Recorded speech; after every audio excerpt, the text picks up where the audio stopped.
Welcome back to Alex Saz Show, brothers and sisters, and here again at Glenn Zone with Glenn Herring and me, Alex Saz. You click on all the subscribe and like buttons, and today we got a lot to talk about, specifically China collusion here in Canada.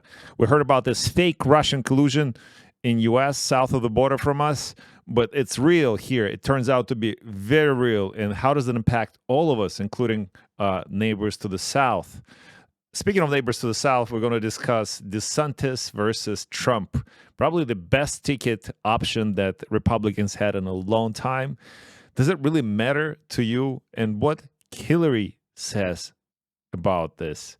By the way, of course, we're going to talk about Bakhmut and war in Ukraine and how everybody is deciding to, now South Korea is sending the package, and throughout times, I think U.S. is like $65 billion in, and that's the money we know of. We'll talk about that more. Of course, there's Target and transgender thing for kids, and Tina Turner's dead. There's things you didn't know about Tina Turner, and we're going to tell you about it right after this.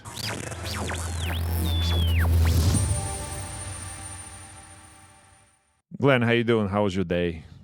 Oh, very good, Alex. I got to tell you, they're giving us a lot. We have a lot of work ahead of us because our so-called leaders in the West, they're giving us a lot to expose all their false truths, which is a nice word for big lies. And we're going to be proving a lot of that to people who really want to know the truth. You know, I went out with somebody once and I used to try to expose this stuff at a micro level, just, explaining things. And the person said to me, yeah, but Glenn, why do you even care? And I just looked, I was dumbfounded. I said, what do you mean? What's the use? That's the whole point about life, is searching for truths. Do you think Canadians actually know what's going on in terms of the China collusion and Bill C-11 and what Trudeau is trying to do in terms of like really jump on and become an authority? You know, the dictator that he is now, he's really try to tie up the, all the power within his hands. Do you think Canadians know at least 5% of what's going on? Yeah, well, when they're having some smaller area elections, micro markets, things are starting to switch. Like I said, after the convoy where Trudeau was seizing people's bank accounts, I believe then his numbers were on a slide, and he's lost his power ever since. And now he's just slipping into nothingness.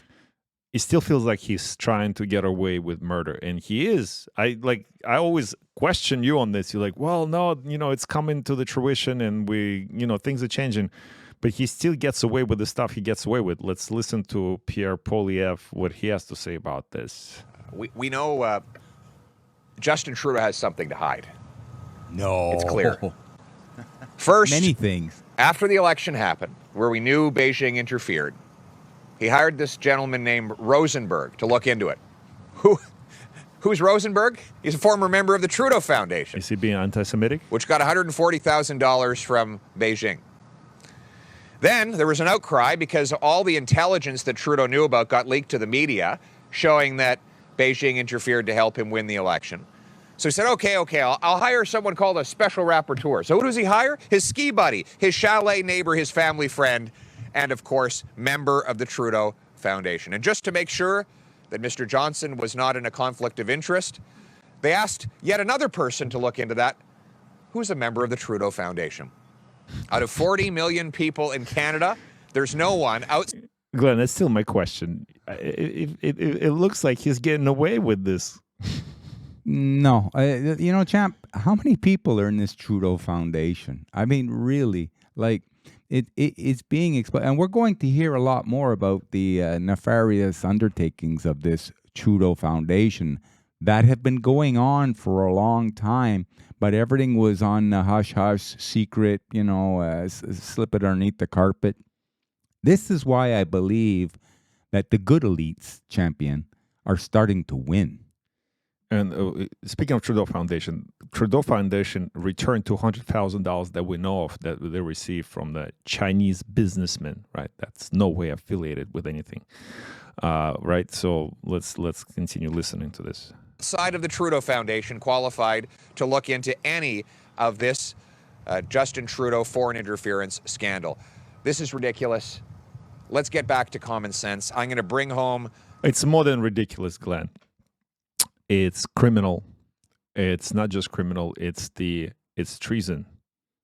It shouldn't be punished somehow severely. It will be. It's strange, you know. We had the Trump-Russian collusion, which was all proven not to be true, and Mr. Trump was exonerated, and all those people that were pushing that agenda, they're running for cover now.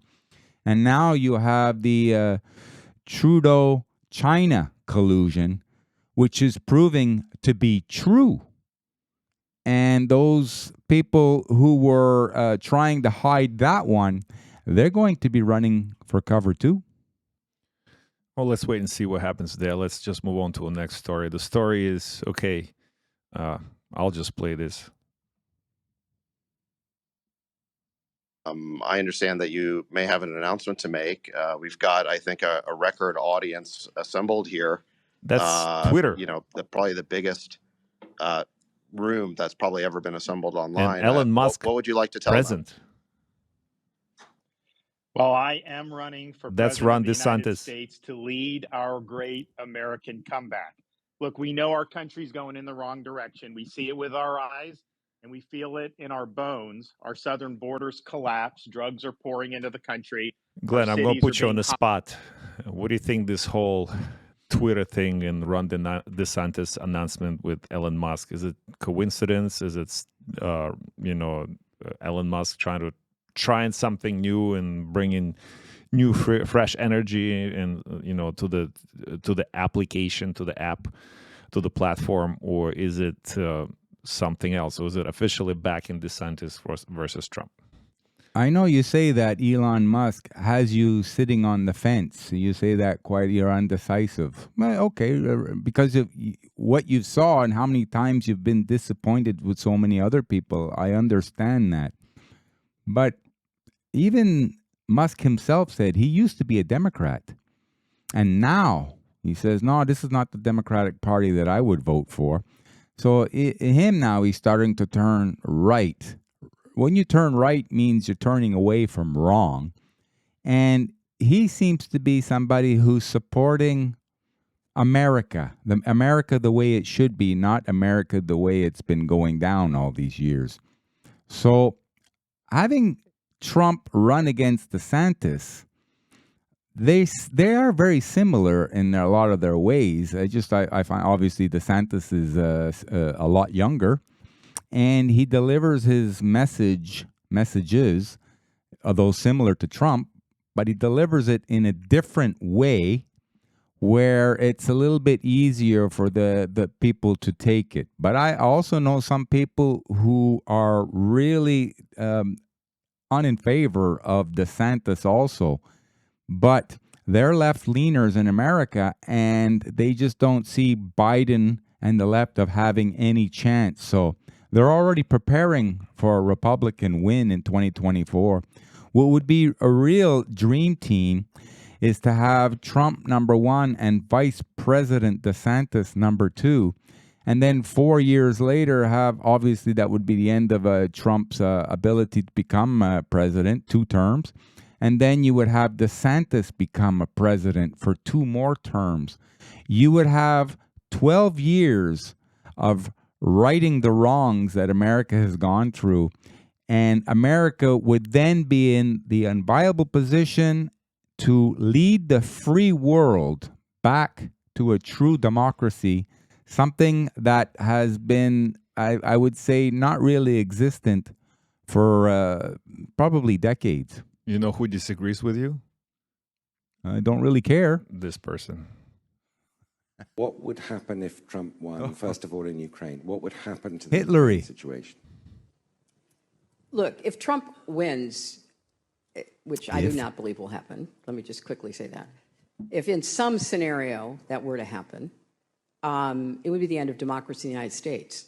It would be the end of Ukraine. It would become he will pull us out of NATO if he wins again. How's that end of the democracy if Trump pulls us pulls United States out of the NATO or Ukraine for that matter. Wouldn't that be a better thing to do? Wouldn't Jeff? be the democratic thing to do? Yeah, and then the world would go back to peace because you wouldn't have the Hillary Clintons of the world or the Victoria Nulands, the new Madeleine Albrights of the world who are war hawks and going to use the American military on other countries in the world to push their own agendas. And that's not the agendas of the people who supposedly voted for these people. No, no, no.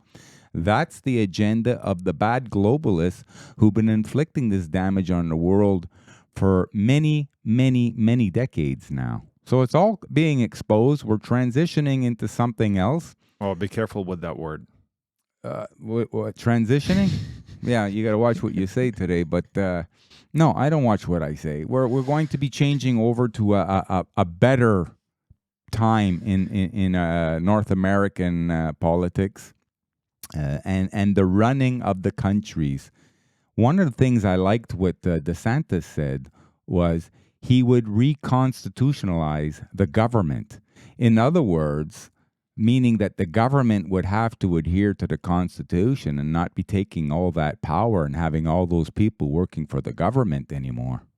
That would be something. That's what made the greatest country in the world, is the Bill of Rights and the U.S. Constitution.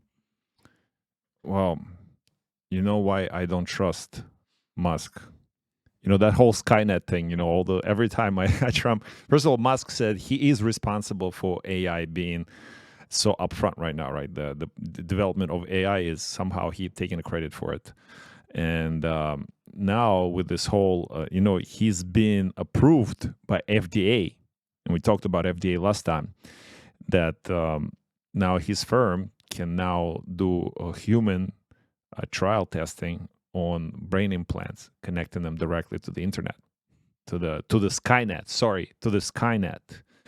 But it's transhumanism. You use that word, transitioning, right? So the point about, I think the whole transgender thing is the first step to transhumanism.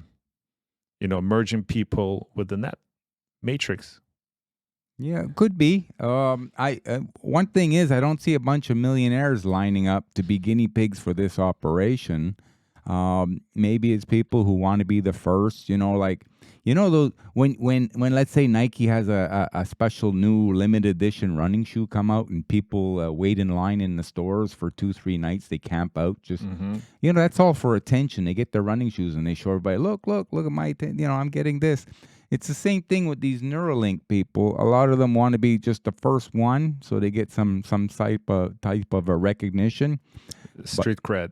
Street cred, yeah. They can make some YouTube videos or you know, stuff like that. But no, we'll see.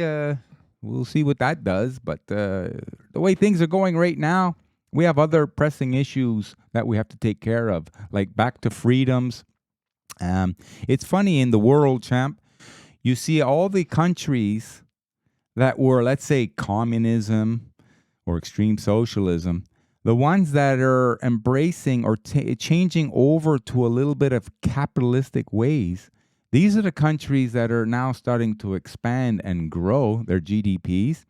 And the other countries, the ex-empires, the Anglo-American Empire, they seem to be embracing a more socialistic type centralized control, and they're the ones that are suffering. And people say, "Oh, that's this is the cause of extreme capitalism." I said, "No, this is crapitalism. There's a big difference, and the people are being indoctrinated into believing that capitalism is bad. Capitalism, true capitalism, is what created the greatest country in the world. The highest standard of living, where the middle class had the highest, was the biggest part of a country, the biggest demographic, and they had the highest standard of living. Well, that's starting to diminish exponentially because we're deviating from what really worked. Yeah, democratic republic, right? So it's a republic, not a democracy in itself. question is to you, Glenn, and I think this is, if you could vote, and if I could vote, and brothers and sisters from Canada cannot partake in this conversation right now, but you can listen and you can make choices. If you could vote for Trump or DeSantis, who would you vote for? And I would vote based on this one factor: who would stop all the wars? Trump says 24 hours to stop Ukrainian thing completely, right? I don't know what he'll do: pull the army, stop the NATO, or whatever. I don't feel this way about DeSantis, because DeSantis has been asked that question, and he's sort of like, well, we get to that bridge when we get to it. I'm not sure DeSantis' position on the whole Ukrainian conflict. And to me, it's important, because this thing is perpetual, continues to go. And now we know that Nuland has been talking about smack about how Ukrainians were preparing counteroffensive for months with the help of U.S. This cannot, Glenn, continue for more like this. I think this is one of the major factors for the people choosing Trump versus DeSantis right now. That's a big divisive factor. At least Trump against DeSantis is I mean, the best card for the Republicans in a long, long time. If you remember in 2008, it was two basically rhinos, Republican in name only. In other words, they were taking their orders from a higher level, and that was John McCain and Mitt Romney together. So this Republican running against each other, that's actually going to be very, very good for the right. I won't say the right. I would say the center now, because the left has gone so far left. It's the center and the right. Well, Ukraine is the center of the European reset, and that's what Nuland said. She said, likely starting the moving concurrently. Basically, according to Nuland, she said, doesn't matter how long it'll take. It doesn't matter if it take 1 year, 6 years, 16 years. We are not doing this again. And she also painted the rosy picture of the future, which Ukraine would be the engine of Europe's revitalization and setting the democratic example for the world. Which in like literally every day we bring up the article on how undemocratic this whole situation is, with corruption and money laundering and dictatorship, the dictatorial approach of not just Zelensky, but all the rulers even before him. And this is double speak, right? Speaking from two corners of its mouth. At first, they say Bakhmut was the most strategic military. Now they say, oh, it wasn't very significant. It's the place where we just killed Russians. But now we understand that Bakhmut's strategic purpose wasn't only militaristic, but also economical one, because Bakhmut is the location of Europe's largest salt mine. I bet you did not hear this anywhere except here.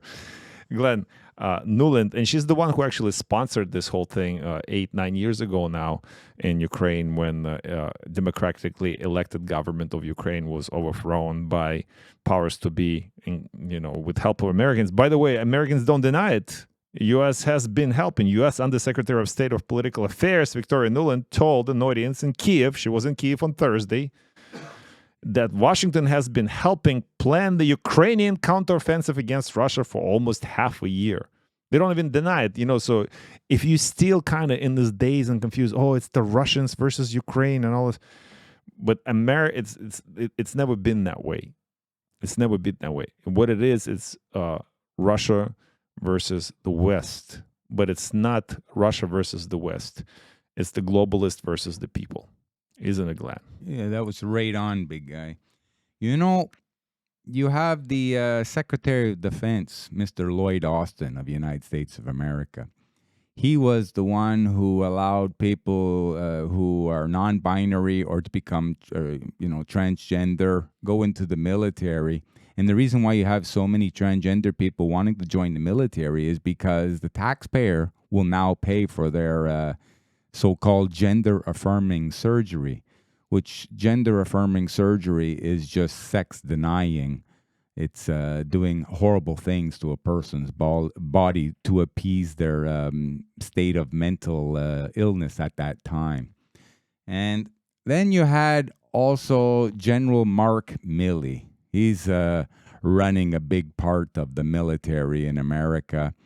And he was the one responsible for leaving all the military, the billions and billions of advanced military hardware in Afghanistan. And he left American soldiers and some civilians behind too. Wouldn't it be better to send it to Ukraine, right? Yeah.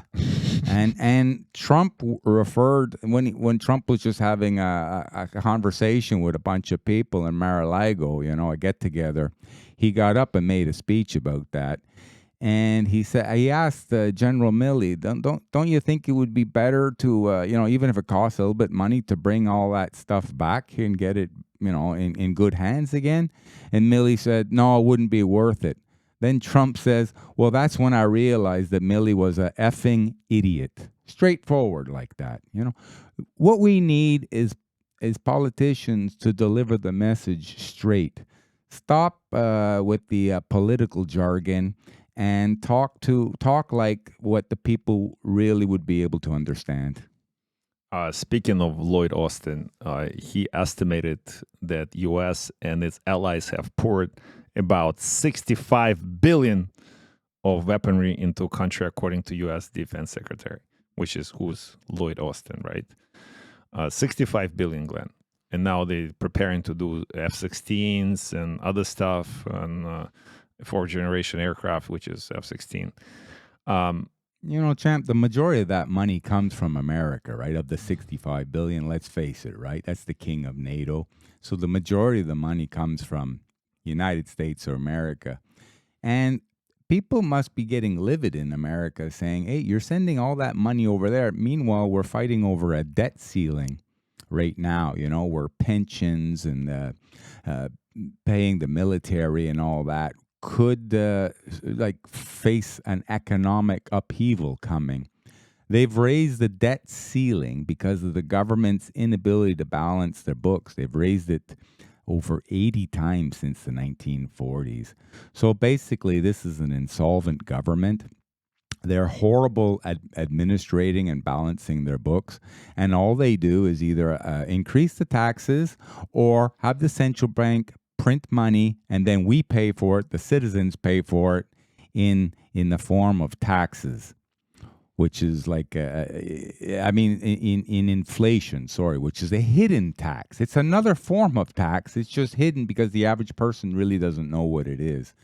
So we're paying for government's incompetence, and the government is funneling a lot of this money to the old elite that put them in power in the first place. So regarding this story, Russia had something to say about that. And of course, we're bringing Russia into the story, and we often lead news from RT because I speak for myself. I'm officially the Russian butt. No, unofficially the Russian butt. But State Duma Chairman Vyacheslav Volodin accused Washington of defrauding other nations. So he's like saying, well, the whole United States and the greenback is the pyramid scheme. And you decide for yourself. Just think about it. In 2023, interest payments on U.S. debt could reach up to $1.5 trillion. So, Glenn, that $65 billion thing is such a drop in the bucket. I think it's so much easier to write it off. Oh, it's like $65 billion because just the interest rate is $1.5 trillion. It's 1/3 of GDP. That's $1,500 billion just in interest on the loan, which is a big part of America's GDP, which is contracting now. Speaking about contracting GDP, when you have 2/4 of a negative GDP growth or reading, then you're considered into a recession. The powerhouse of Europe, which is Germany, which is supporting, obviously, NATO against Russia in Ukraine, they've now had 2/4 of negative growth. So the economic powerhouse of Europe has entered in recession. So it's going to spread to the other countries very shortly. And this summer and going into the new year, 2024, is going to be something to remember, everybody. And it's done again. It's done not for any other reason but to destroy middle class, to wage the war against the people of the world by, the globalist. That's the globalist agenda. That's what it is. Who pays the highest taxes? Small business. Yeah. Well, that's why when Biden says they're going to appoint 87,000 IRS agents, I know who he's going after. He's not going after the employees. He's going after small business. Why do you think they're doing that? Because small business can't afford the attorneys and the accountants to fight them. Why do they want to go to war with the middle class? Because that's what Klaus Schwab wants. And why does Klaus Schwab want that? Because someday you'll own nothing and they'll be happy. What's the greater agenda? Communism. You can't fight that. I agree with this, Glenn. Who's that? Who was that blog? That's It's Robert Kiyosaki, the author of Rich Dad, Poor Dad, a very self-made, very wealthy man in America on real estate and other business ventures. He's been telling it like it is for a long time now. He woke up in a good way a lot of people, not the traditional woke that we're getting used to. But, yeah, he's just telling it like it is. He's giving people a heads up of what's coming and, why not to support that. By the way, who's going to pay for all those 80,000 plus 87,000 IRS agents? Who? The taxpayer. And who are the taxpayer? Is the people, the small businesses and the people who work for these small businesses. So they're paying to get hurt by this government. So that's a centralization of government. It's an overreach of power. And this is why I believe that this Biden administration, their history. Well, we're lucky here we can still speak up against this stuff. But not in Germany. In Germany, if you have an opinion and you want to, we can take sides still here in Canada. It's like, well, I can, I'm here for the people and I can criticize the war in Ukraine. I can criticize my political leaders. And, maybe I can be pro-Russian if I want to be. Hopefully I can still be that in Canada. But in Germany, this guy, his name is Marcel J. He ran Telegram. By the way, brothers and sisters, we have a Telegram channel. There's a link to it on a YouTube channel. Please follow us. I post a lot of the news content that we talk about here and a lot more on that channel, and you can keep up with our latest releases as well. And we'll actually oftentimes we'll put stuff there that we cannot put on YouTube for known reasons. But this gentleman, 32 years old, he ran a pro-Russian Telegram channel with its logo and name based on the unregistered ultra-nationalist Russia Drugaya Rossiya, Other Russia Party. And he got 3 years for that. Whatever that means. I don't know how to react to that, Glenn. This is Western democracy that we're protecting in Ukraine. That's the only thing I can say. Yeah, we're supposed to be fighting the communists. Who are the communists now? Who are the dictators, the elites that just because you stand up or believe something different, you're now thrown in jail? It's the same thing in Canada here, where we had people who were let's say, not supporting the Canadian government because of their overreach that I was talking about before. And they were giving money, to fund an uprising against this government. And sometimes they found out who they were and they fired them from their jobs, or they were already not allowed to work because they didn't want to follow the vaccine mandates. They weren't, let's say, comfortable taking an experimental injection. And so, I don't know. It's strange. We all talk negative about communism, but we seem to be, socialism in North America seems to be bringing us towards this communism, the bad communism. And I don't know. It's a real clusterfuck of things going on. But I believe this is all again done by, not believe, I know, by now I know, because I can put two and two together, 2 and 2 is not equal 5. It's equal 4. And what happens is 4 is 1111, which is angel number, blah, blah, blah, all that stuff. But if you listen to the legacy media, they will mislead you in many different ways. That's why you should continue to tune into channel like ours and many other channels on YouTube, Rumble, BitChute, and all those other networks, and hopefully now Twitters and other networks that actually lead you to the right path of understanding what's really going on. But if you listen to our friends in CNN, well, friends, not really friends, they're like, well, we don't understand why people are still upset with Joe Biden. You know, well, we tell them that's the economy is stupid. And they're like, no, economy is doing really well. I don't know why people, and we just showed you all the stuff that's happening in San Francisco, LA, just, you know, like a third world country. I mean, if you didn't see it, it's crazy, but let's watch this for a second. Hurry. That's campaign trail. He starts with a sizable advantage over the other declared candidates for the Democratic nomination. He's leading the field with 60% of the Democratic or Democratic-leaning voters. That as his can't be first real. choice. And Robert Kennedy Jr. is at 20%. Marianne Williamson, she's at 8%.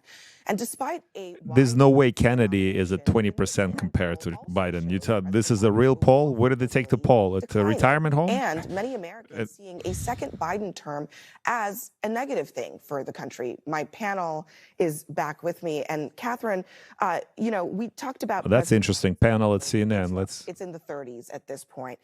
That's still, you know, around President Trump. He's at 37. That's within the margin of error. But this for Biden, I think, is a little bit different. Typically, he has benefited from generally people giving him the benefit of the doubt. Generally, people like the guy. Now, I think that has... Generally, people like the guy. Which ones and where and when? And that happens. Yes, it does happen. And these polls increasingly get polarized over time, right? You see very, very negative reviews from Republicans. I think the more concerning thing... The negative reviews from the Republicans, that's how she discredited the poll. The incumbent candidate. And what does that mean for him going forward, particularly if the economy takes a turn? Part of the reason why people seem to be so unhappy right now with the President of the United States has to do with economic conditions, which...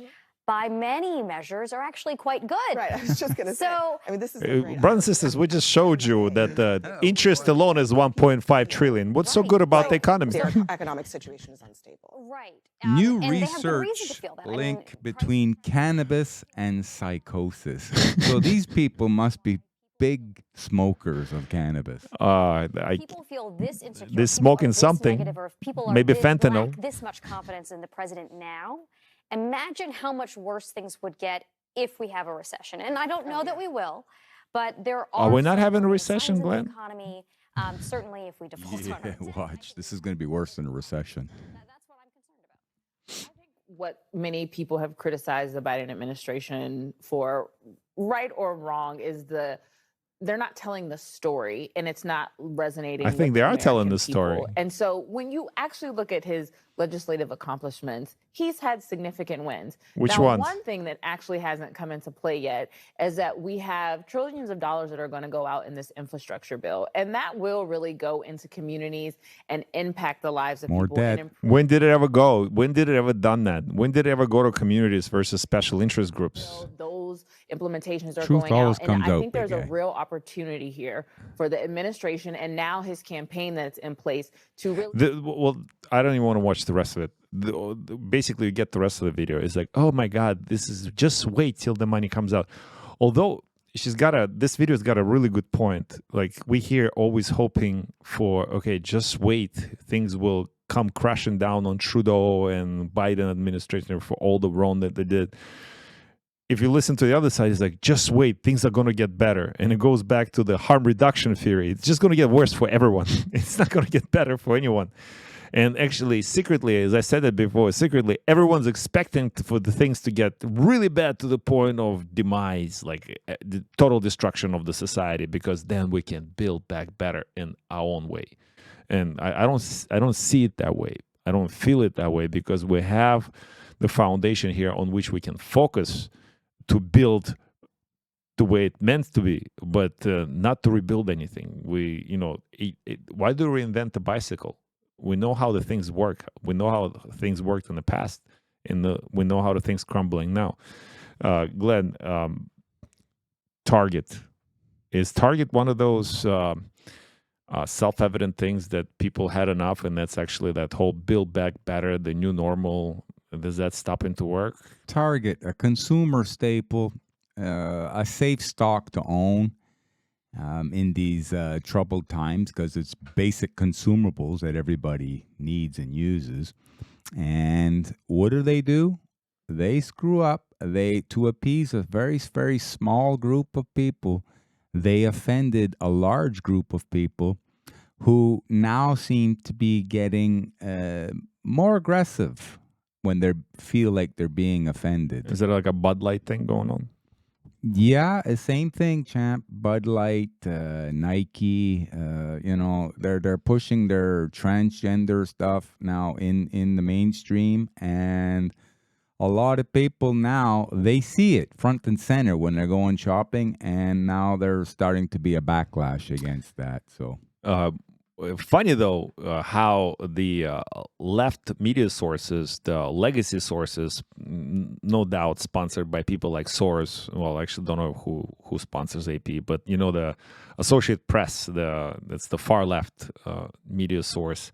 They spread conspiracy theories about Target customers behaving violently, and after it was called out for spreading this misinformation, the disgraced outlet secretly deleted its lies without noting an update or correction.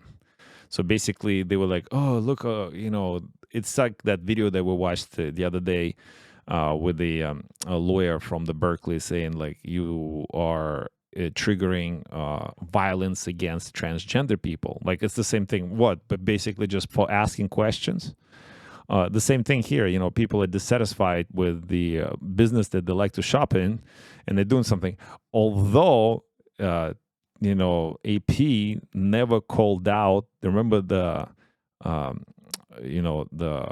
protest a few years ago that demolished everything? that was the BLM protest. Yes. What was real violence, where they were burning down and looting businesses in their local communities. And a lot of it was being provoked and funded by BLM, who was asking for more donations. And then we find out a lot of this money went to the people who created the organization. They were buying mansions up here in Canada. That's what they were doing with the money. They were enriching themselves instead of promoting a real cause. It was all fake. It was a horrible thing, and it caused a lot of damage and destruction in the local communities, which the BLM movement was supposed to benefit. Including Target. And you saw just the video that I just played. That was horrible. Well, let's finish this show with the good news. Well, different alternative news. It's not really good news. I guess we lost one of the greatest, Tina Turner. Is she one of the greatest, Glenn? Yeah, she had a lot of energy, and she was good. She was a real good entertainer. I don't know if you noticed, but this was a spectacular-looking woman. She used to, wear her shorts, and she had these beautiful legs, which she was very proud of, and she used to wear heels, and she would really put on a good show. She was a real good singer. She will be remembered in the rock world, I'm sure. And she moved along the timeline of life, and she passed away. What was she, 80-something? 83 years old, I 83 believe. years old. This woman had a real life. I mean, she lived the game, and good unto her. But there's one thing, brothers and sisters, I'm sure you didn't know. You know that she wasn't an American citizen anymore. Because in 2013... she moved to Zurich, and shortly after she moved to Zurich a long time ago, and she received Swiss citizenship, and she had to relinquish her U.S. citizenship. It may be the law in Switzerland. I'm not sure. I didn't look in that far into it. And she died as American free. So she left Switzerland, and actually she had a heart attack shortly after, or stroke, and then her health continuously declined for 10 years until she met her demise a few days ago. And I would love to play her song here, but then we'll get the copyright violation, and you won't be able to see this show. So on this note, Glenn, we're going to close the show. Any last advice for our listeners? Well, one last thing, especially with that debt ceiling that's encroaching and getting a lot of people on edge, and it's affecting the markets. Last year was the first year that clean energy investment had surpassed fossil fuel energy investment. And the biggest contributor to that was the United States of America with all its clean energy incentives. Okay, brother?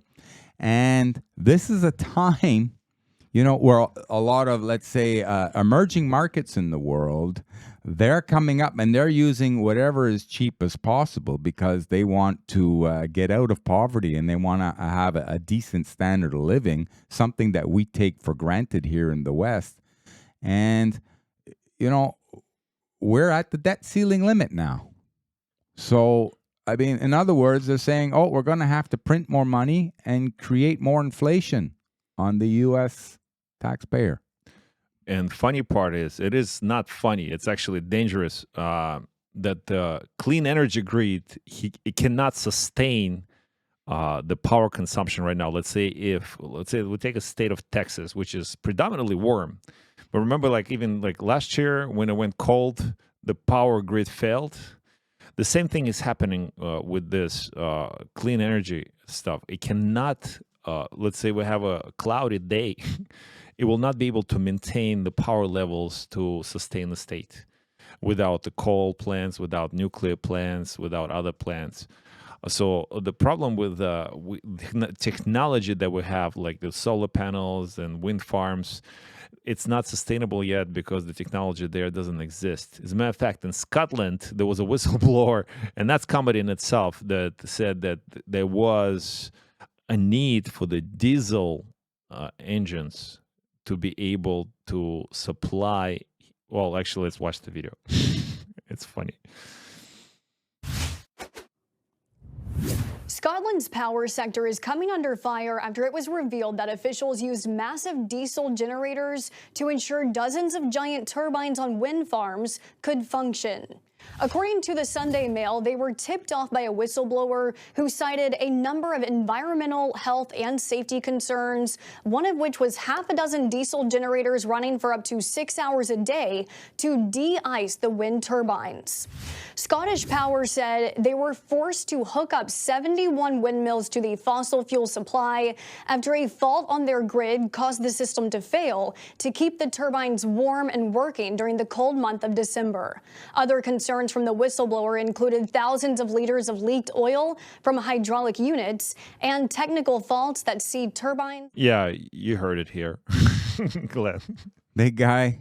It's a weird world and getting weirder. This is what happens when logic goes out the window and everybody is run by emotion. That's a weakness. And on this note, brothers and sisters, stay strong, stay disciplined, read your Bible, go to church, go to gym, exercise, pray, meditate, whatever you got to do. And we'll see you on the next one.